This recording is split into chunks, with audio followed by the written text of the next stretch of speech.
Now, today we're going to begin with the lone survivor principle, okay?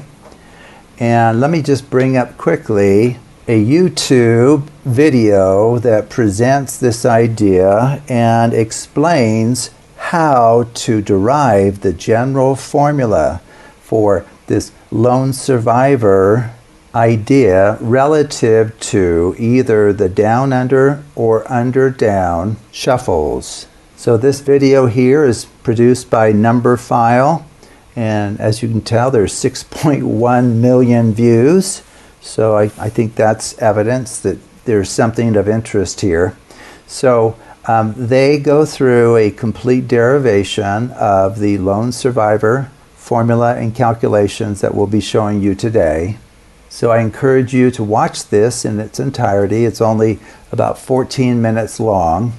Now, I know that we have been using the lone survivor principle and have talked about it in some detail in previous videos, but I don't think I've ever actually laid out explicitly the formulas for the down-under deal and the under-down deal relative to the lone surviving card at the end of those dealings. Okay, so given a packet of n cards, if n is equal to 2 to the s plus l, where s is maximal, then the lone survivor for the down-under deal will be 2 times l. That's the position of where you'll find the lone surviving card, in our case. And for the under-down deal, the position of the lone surviving card will be 2l plus 1. Okay? And if you give it just a few moments of thought, you'll realize that there really should be a connection between these two formulas, and that in fact they should be off by just 1, which they are. Now, since 11 is equal to 2 to the third plus 3, L is equal to 3. Hence, the lone survivor for the down-under deal is going to be 2 times L, which comes out to be 6, which is the middle position in an 11-card packet. Very, very nice. So the middle card is the lone surviving card relative to the down-under deal. Now, the only other time we have seen this in this series is for a packet of 5 cards. So this truly is a very rare occurrence. Now, the lone survivor for the under-down deal is the card in the 7th position, 2l plus 1. Which is not helpful in general. Okay, let's go ahead and illustrate this, and we'll take advantage of our diagram of shuffles for odd-sized packets here on the left. Okay, so let's say I just grabbed 11 random cards. Hopefully there's 11 of them. So let me just point out some simple things you could do with this. So let's say these are the cards, and you would like to reveal the ace of spades at the end, which happens to be on top right now. The ace of spades is a very popular card, as you might imagine. But the problem is, it's at the top. And we need it in the middle position for the lone survivor principle to apply here, for the down-under deal to bring it up to the top as the last card. Okay, well, if you look at our diagram here on the left, if we have an odd-sized packet, which we do, the top card can be moved to the middle card by a number of different ways, actually. Now, perhaps the easiest way is to perform what's called a Charlier 1. That's what the CH1 is an abbreviation for, Charlier 1. Well, you've seen this one before, I believe. So this is where you push one card over, and then the bottom card, just one, goes on top, top card goes on the bottom, bottom card goes on top. top to bottom, bottom to top, top to bottom, bottom to top, top to bottom, bottom top, top to bottom. Now, believe it or not, the Charlier one will always move the top card of an odd size packet to the middle. Always, always, okay? And once again, I don't think this is known. Even using the Charlier one shuffle was an idea I came up with, and it's just not in the literature. But it's such a useful shuffle, as we can see right here. And what's really helpful is look over here.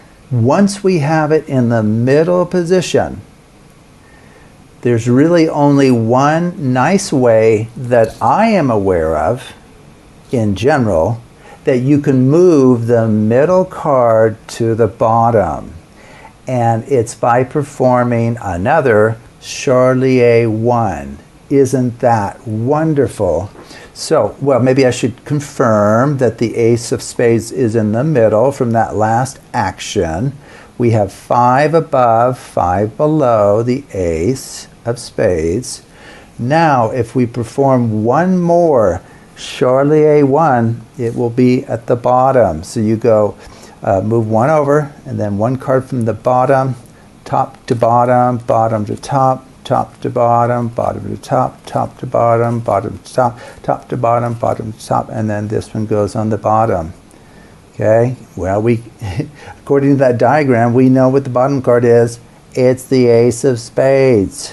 Okay, so this diagram will allow you to just move cards around, and now we can go back up to the middle position if we like. Just come over here up to the middle position, and incredibly ironically, if we perform the down under deal for an odd size packet, it will move the bottom card, which is the one we're wanting in the middle. It will move it to the middle. How amazing is that? Okay, so now if we do the down, under, down, under, down, under, down, under, down, under, down, under, down, under, down, under, down, under, down, set the last one on top, that ace of spades will now be in the middle position. Okay? Amazing, amazing, amazing. So we have 5 cards below it and 5 above it. Okay? Okay, so that's where we need it. We need the ace of spades in the middle. Well, let's just recall one other important principle. Overcoatings. We have an odd number of cards. The middle card is the one we want to keep in the middle. Well, we know that overcoatings of the cards leave the middle card where it is. So once again, before even performing this down under deal to finish, we could actually perform a number of personalized overcoatings, as we saw last time. Okay, so you could ask the spectator for, in fact, boy, there's so much we can do, isn't there? Yeah, so we can do some personalized overcoatings. So if we count out more than half the cards, which would be, 6 or more, that middle card stays right where it is. So once again, we could use the spectator's favorite day of the week, and maybe they say it's Tuesday for some strange reason. So you could spell Tuesday,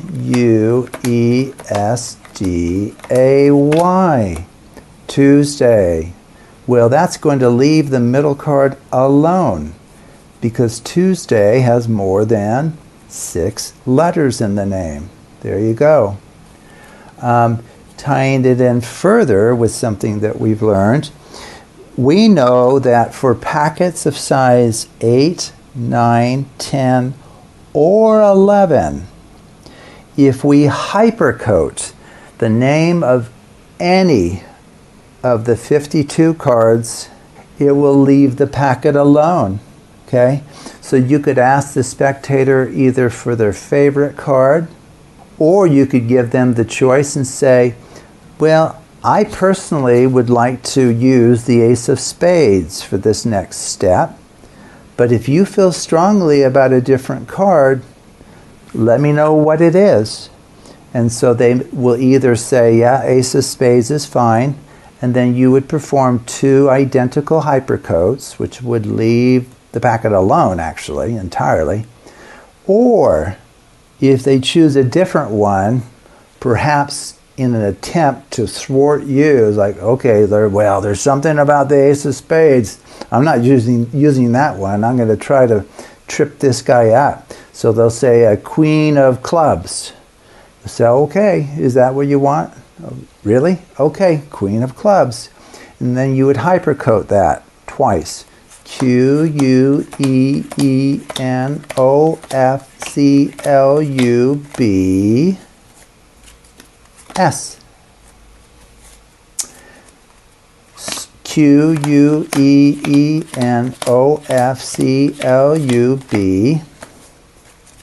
Queenofclubs. Okay, well, I've done what you said. I was hoping to use the ace of spades, but you really wanted the queen of clubs. Oh, I hope that's fine. I just hope it doesn't ruin everything here. So whatever kind of misdirection you want to give. And then we can actually just now finish with the down under, and maybe you can justify it in explaining how wonderful the down under is and when it was discovered. In Australia, it made the headlines on state television because of just all these amazing things people were doing with this down under shuffle. So let's check it out here. So down, under, down, under, down, under, down, under, down, under, down, under, down, under, down, under, down, under, down. How did we do? What is the lone surviving card of that very, very messy shuffle? The ace of spades. Boy, I'm glad you didn't agree with me in using the card name ace of spades. Otherwise, all would have been lost. Boy, and how did you just happen to choose the queen of clubs, which makes it work? How did you do that? Okay. So there's so many elements to this where if the spectator goes back in time, they're actually going to be more and more surprised by the outcome, thinking, well, now wait a second, if I had done this, it would have been different. If he had done that, it would have been different. Okay? Now, in the end, none of that's true. It wouldn't matter what card they chose for you to spell out, and it really wouldn't matter what day of the week they told you was their favorite, okay, and so forth, okay? So there's an invariance, we call it invariance here, that is protecting us and enabling us to finish as we intended to finish at the start, okay? So anyway, I just wanted to kind of review the lone survivor a little bit and kind of step through some of these calculations.